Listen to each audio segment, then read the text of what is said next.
It's the final showdown between the presidential rivals. And with early voting accounting for more than 41 million ballots cast already, compared to just 5.6 million at the same point in 2016, the window of opportunity to shift the trajectory of the race is closing. Topics for tonight's debate include COVID-19, American families, the question of race in America and all its permutations, climate change, national security and leadership. Additionally, in a big shift from the first chaotic encounter between these two rivals, the Commission on Presidential Debates deciding that microphones would be muted to allow each nominee the chance to respond to a question posed by the moderator without interruption. This drew an immediate rebuke from the Trump campaign. Well, I think the mute is very unfair, and I think it's very bad that they're not talking about foreign affairs. They're supposed to be talking about foreign affairs. And I think that the anchor is a very biased person. Her parents are very biased. But that's my life. In the meantime, that's the White House standing behind me, right? Campaigns have embraced a vigorous pace in these last days of the race, focused heavily on swing states that, due to the opaque Electoral College, play an outsized role in presidential elections. This election is a choice between a Trump super recovery or a Biden steep depression, and that's what you're going to have. We need leadership that de-escalates tensions, opens lines of communication, and brings us together to heal and to hope. As president, that's precisely what I'll do. With Biden hunkered down for debate prep for most of this week, he's left it to his surrogates to hit the campaign trail, bringing out his former boss, who campaigned in the must-win state of Pennsylvania Wednesday. Look, I get that this president wants full credit for the economy he inherited and zero blame for the pandemic that he ignored. But you know what? The job doesn't work that way. Tweeting at the television doesn't fix things. Making stuff up doesn't make people's lives better. You've got to have a plan. You've got to put in the work. And along with the experience to get things done, Joe Biden has concrete plans and policies that will turn our vision of a better, fairer, stronger country into a reality. And with President Trump consistently lagging in polling that has been relatively stable for months in giving Biden the edge, even the Democratic hangover from 2016 isn't enough to downplay the need for the incumbent to put in a match-winning performance tonight. President Obama is campaigning for Sleepy Joe Biden. And I said, that's good news or bad news? Tell me, are you saying it's good or it's bad? Well, I guess it's bad. No, it's good. There was nobody that campaigned harder for crooked Hillary Clinton than Obama, right? He was all over the place. He said he will not be our president. But before that, he said he will not run. He didn't know me. Then I ran. Then he said he will not get the nomination. Then I got the nomination. Then he said he will not be our president. Then I won. I think the only one more unhappy than crooked Hillary that night was Barack Hussein Obama. Political spectacle on the cards, given the high stakes both campaigns have attached to winning this election, and their vastly different visions of the country, both at home and abroad. Sherwin Bryce-Pease, SABC News, New York. Well, that report by our New York correspondent, Sherwin Bryce-Pease. Well, he joins us now live to give us a preview of what is likely to come tonight. Thanks so much for joining us, Sherwin. Final debate night is upon us, and what are the optics? What are the rules, and what should we expect from both nominees to play by then? Well, both nominees, I imagine, Peter, will not want a repeat of that first debate in Cleveland, Ohio on the 29th of September. You know, you certainly don't want the drunk sailor repeat from the President of the United States. And you'll certainly want a little to hear more from what Joe Biden will be able to say in terms of why he should be elected president come November without interruption, right? The Presidential Commission, Debate Commission, they have instituted new rules. They will allow the moderator to pose a question to either candidate. The candidate will then get 2 minutes, and and while that candidate is responding, the opposition candidate's microphone will be muted. But as we've discussed on this program before, that doesn't mean there won't be any interruptions. Remember, this is a studio space on a debate stage, so you're probably going to hear the president if, of course, he wants to be heard. Kristen Welker is the NBC News White House correspondent. She will be the moderator. You heard the president castigate her in that preview. He calls her a radical Democrat, so that's something that she's had to deal with. She's deleted her social media Twitter account this week because of the vitriol that has been directed towards her. So let's spare a thought for the moderators in these debates. 90 minutes. It starts at around 3 a.m. South African time, without commercial break, without interruption, besides the candidates interrupting themselves. The topics will be COVID-19, obviously, American families, race in America, climate change, national security and leadership. And this is how Joe Biden sort of characterized what he hopes to see tonight as he was departing for Nashville, Tennessee earlier this afternoon. Hopefully he's going to play by the rules. Hopefully everybody's been tested. Hopefully it's all worked out this way the rules are. I'm looking forward to this. So what we understand so far from the Trump campaign is that he's not happy with the rules so far. They're not happy that the microphones will be muted. They're not happy with the content, the subject matter that the moderator has decided that they'll focus on. He, of course, wanted to focus more on foreign policy, but the moderator has the leverage here in terms of what she wants to discuss. She's given both campaigns the topics, and so that is what Kristen Welker, how she will lead them down whatever path that we'll see later tonight. All right, so with over 40 million votes already cast, I guess the question we keep repeating is how much this final debate really matters, given that the airwaves have been saturated with the positions of both sides for months now.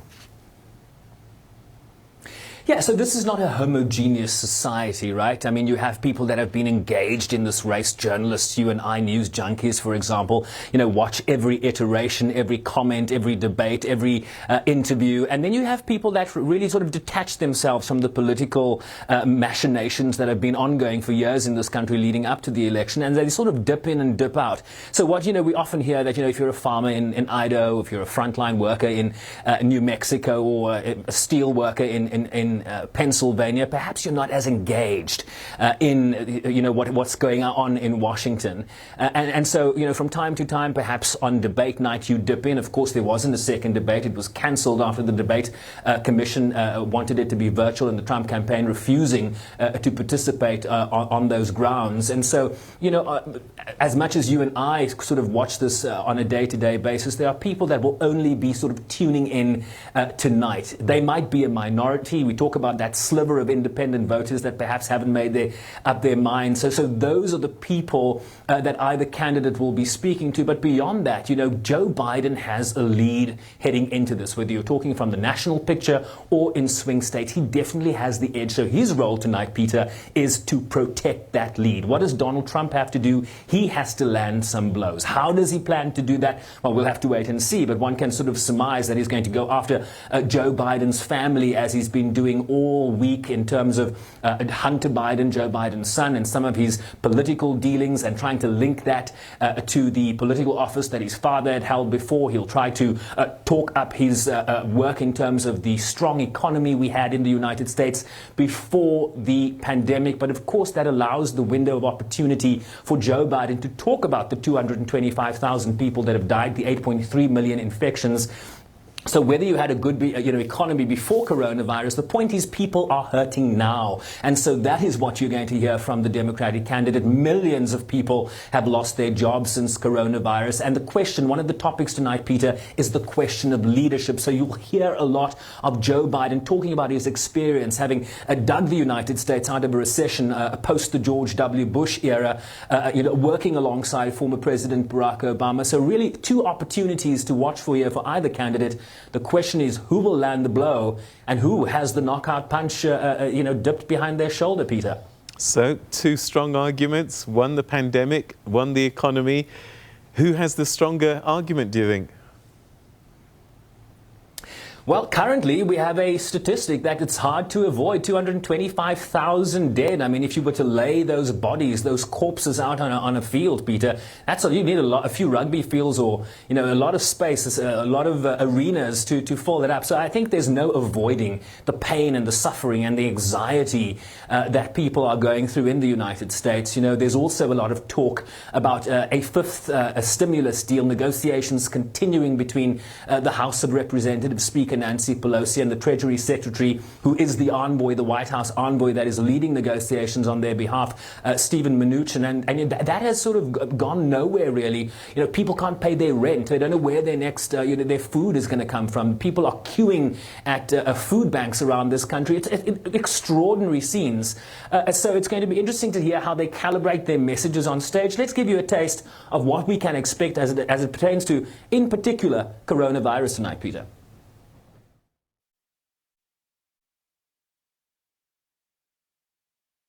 That pandemic is rounding the corner. They hate it when I say it. You know, you turn on to this MSDNC and fake news CNN, all you hear is COVID, COVID, COVID, COVID, COVID, COVID, COVID, COVID, COVID, COVID, COVID. That's all they put on because they want to scare the hell out of everyone. And we will have 100 million vaccine doses before the end of this year. I will deliver optimism, opportunity, and hope. Biden will deliver pessimism, poverty, and decline. Keeps telling us that this virus is going to disappear like a miracle. He said, I think last night in his town hall, I didn't have the pleasure of hearing it. I was doing one myself. He said, we have turned the corner. As my grandfather Finnegan might say, we were here, he said, he's gone around the bend. Turn the corner. My Lord. It's not disappearing. In fact, it's on the rise again. It's getting worse, as predicted. And I would argue, Peter, that Joe Biden has the facts on his side here. But, you know, in the last 3.5 years, facts haven't really mattered much in the political narrative emanating from the White House. So there'll be some counterpunching around that. But the numbers do speak for themselves. And I think Joe Biden will harp on those tonight. And of course, the big news overnight was the return of former President Barack Obama to the campaign trail. To what extent can his influence and his dynamic play out in this race so late?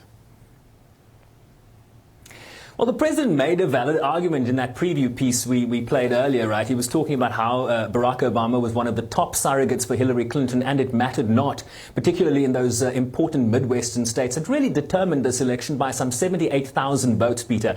Pennsylvania, Michigan, and Wisconsin, and these are very key states in this election again. So, you know, what is the point of bringing Barack Obama out at this late stage? Really to invigorate, to really build up enthusiasm among Democratic voters. We saw a dip in, for example, the black vote in 2016, and that hurt Hillary Clinton at the end of the day. She was unable to get that demographic out to the same levels that Barack Obama achieved in 2008 and 2012. And so he is really speaking to the Democratic electorate. He really is there to motivate them to get out in their numbers. The stakes are really high.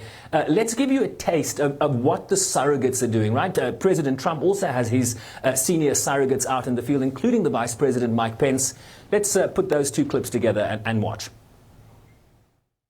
I mean, it's just incredible when you think about it, the progress that we've made. And this president's been a champion all along the way of American jobs and American workers. And as I stand before you today, men and women, we have a choice to make. I mean, truthfully, in this election, come November 3rd, it's going to be a choice between a Trump recovery and a Biden depression. Our democracy is not going to work if the people who are supposed to be our leaders lie every day and just make things up. I mean, and we've just become numb to it. We just become immune to it every single day. Fact checkers can't keep up. And look, this notion of truthfulness and democracy and citizenship and being responsible. These aren't Republican or Democratic principles, they're American principles. And there's no question, Peter, that the former president gets under the incumbent's skin, right? How do we know this? Because various Obama policy achievements, be it on the domestic front in terms of the Affordable Care Act, also known as Obamacare, the president is trying to undermine that and do away with it. There's a Supreme Court case a week after the election where the Supreme Court will decide whether that statute will stand or not. Or on foreign policy, for example, one can talk about the Iran nuclear deal, which was a signature, a foreign policy achievement of the Obama administration, withdrawing from that deal in 2018, or whether you talk about the climate change agreement, the Paris Climate Change Accord in 2015, which the Obama administration was pivotal in negotiating, also withdrawing from that. So we know that he's trying every day in his presidency to undermine some of the achievements of Barack Obama. So seeing him back on the debate stage will be an irritation for the incumbent, and he has also used the platforms afforded him through his rallies to talk about, whether Obama will have a real impact here or not.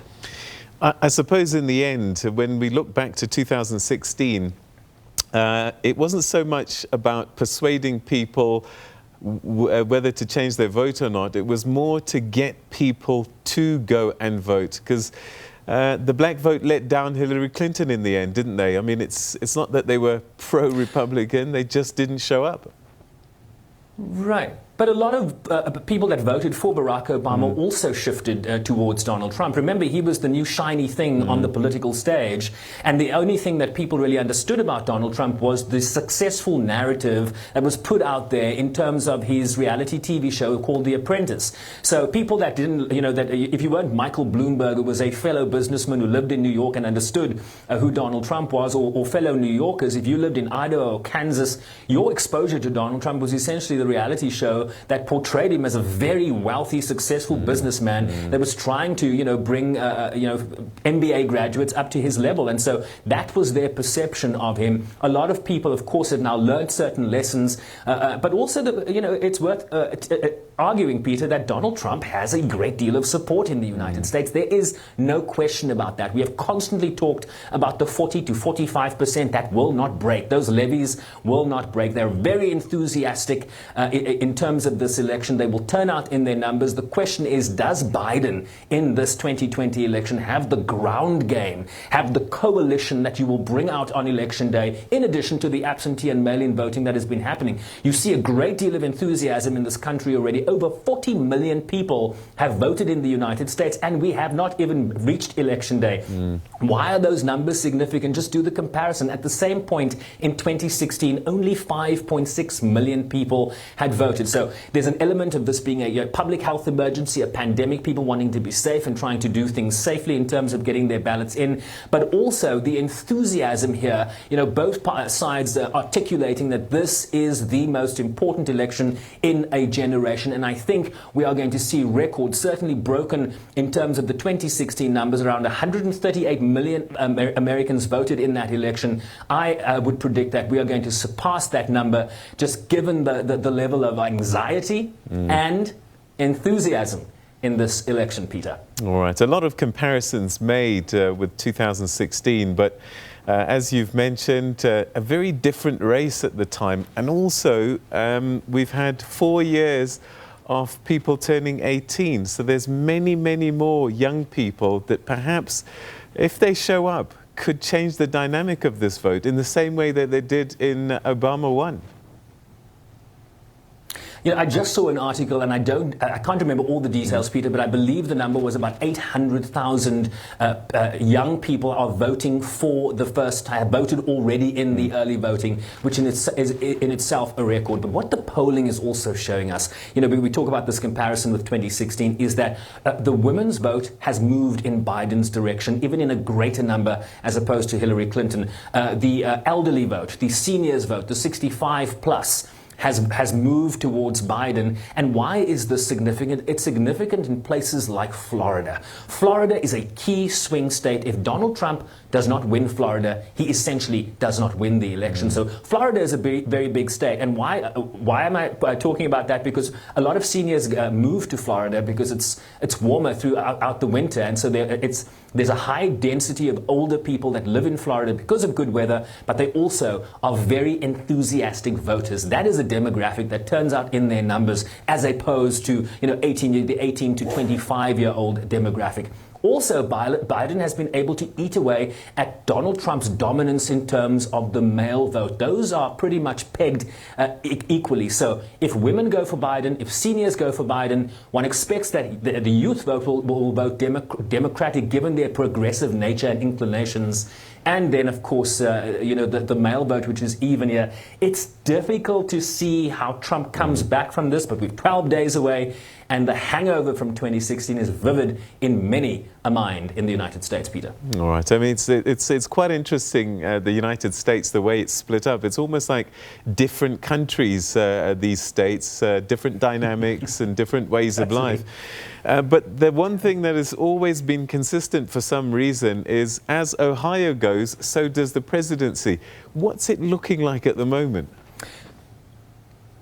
Ohio's a 50-50. Trump is up one day, then another poll comes, Biden is up one day. The latest we're seeing from Ohio is that Trump is up by 3 points. But Ohio won't be that important if Biden gets Pennsylvania, Michigan, and Wisconsin. If he wins those 3 votes, based, in addition to what we understand to be historically Democratic states, your New Yorks, your California, your Washington state, your Oregon, you know that you've got certain electoral college votes in the bag based on how certain states historically vote. So Biden gets to about 202 electoral college votes on the bankable Democratic states. So his path to 270 is much shorter, if you will, than Donald Trump. Based on Donald Trump's map in terms of historically Republican states, his route to 270 is much longer. So he needs more swing states than Biden needs. And of course, he achieved that feat in 2016.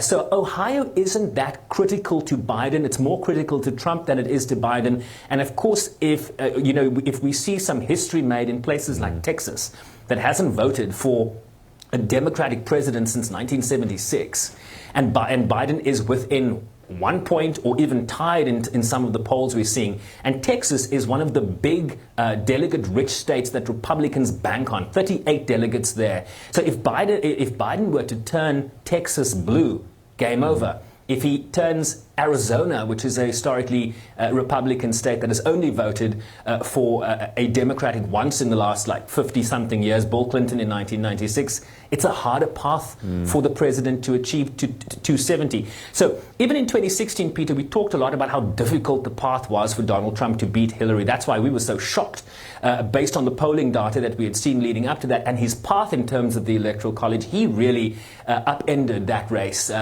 for that victory. So again, it's the same path, and Biden's popularity, his likability is much better than Hillary Clinton. So it's definitely, as much as some people are fretting and anxious about how Democrats will do in this race, it's still advantage Biden. How important is it for one of these candidates to win convincingly? Because there is the job of managing the country post the election. Yeah, that's a great question, and I don't necessarily have the answer. Look, it'd be absolutely based on what the president, the narrative he's put out there about fraud in this election, that he doesn't have confidence in mail-in ballots and absentee ballots. He's already casting aspersions on the result. He believes that if you don't announce the result on election night, there's fraud going on, and that's kind of the narrative he's put out there. The argument is that he's saying things like that because he's scared he's going to lose. So in that context, it becomes very, very important, if Biden were to win, to do so in large margins, so that there is no conversation about or doubt cast about the election result, just given what we are hearing from the Republicans. And look, this is, if we were to look ahead at Election Day, just based on the narrative we've heard from the Republican Party and the incumbent, I mean, he's not necessarily just going to concede. I mean, they're going to turn ballots over and about to basically, you know, try and delay this thing. So if it's close, I think that complicates the situation even further. And that's why the hope certainly is, you know, depending on which side of the aisle you fall here, is that there is a commanding victory and that will reduce the ability for either side to cast aspersions on that result. And I can imagine, and as we saw in 2016, that with 12 days to go, this is when things now start to suddenly come into the news cycle, revelations suddenly come from nowhere, and we're starting to get a sense it might have started already. The FBI, I believe, talking about Iran and Russia hacking the system. Yeah, so, you know, last night while Donald Trump was in North Carolina giving a campaign rally at a super spreader event, right, with hundreds of his supporters not wearing masks, suddenly we got an alert that the FBI and the head of national intelligence were going to give a briefing that wasn't planned. And so they basically came out and said they're aware of interference by Iran. There was some suspicious emails sent to voters in 2 states in the United States basically saying, quote unquote, if you don't vote for Donald Trump, we're going to come and get you. And they tried to make it seem as if it was coming from a white supremacist group known as the Proud Boys in the United States. So that allegedly coming from Iran. But we are seeing reports today in the New York Times that the concern from intelligence officials is not so much Iran, but Russia. There are reports now that Russia has been able to hack into state and local computer networks, and that those breaches could allow Moscow broader access to America's electoral and voting infrastructure. What we understand from that report, Peter, is that they've not been able to change votes or infiltrate the system wholeheartedly, but the FBI, the head of the FBI, Chris Wray, and the head of national intelligence, which is more sort of a Trump surrogate, really, coming out, trying to sort of point the finger at Iran. But there is a long-standing chain of events dating back to 2016 that certainly the 17 intelligence agencies in the United States, again, pointing at the Russians in terms of trying to undermine this election. All right, final question. Do you think that we'll have record numbers of viewers, given what happened the last time, that people might just want to see a sequel? Look, a lot of people have voted, so I think, you know, once a ballot's in, you know, you become a little bit more detached. So people really want to get to the result rather than another debate. I think there's also an element of fatigue. This is a long and winding road in terms of elections in the United States. So I don't think we're going to see the level of the numbers we saw in the first debate, which were also down from the first debate in 2016. I think there's an element of fatigue. And of course, people, you know, in 2020, you know, people don't only tune in at the time that something happens live on television. You know, with social media, our phones that we get into our beds with and take them into all sorts of corners of every household, you know, people will watch it at their leisure after dinner, maybe tonight. You know, people go out for dinner and that kind of stuff. So the ability with technology is that you don't have to be on your couch when the debate's happening. You can literally tune in afterwards. But here's a little plug. At 2:30 a.m. on SABC News on this channel, we will be live with some pre-debate analysis. We'll have the 90-minute debate live and then some post-debate analysis. We have 2 political scientists, one at Howard University and one at Fordham University in the United States lined up. So if you're up, Peter, watch SABC News. Maybe we can break some records for that time slot, 2:30 in the morning. How can we not? Sherwin Bryce-Pease at 2:30 in the morning. I'm going to be up. Thanks so much, Sherwin. I'll be wearing my pajamas. I'll be wearing my pajamas. All right, that's Sherwin Bryce-Pease, our New York correspondent. And as you heard him say, you can carry on watching the SABC News channel because we will be giving you a live coverage of that debate, and there will be a pre-debate and post-debate analysis of the debate. So stay with us on the SABC News channel.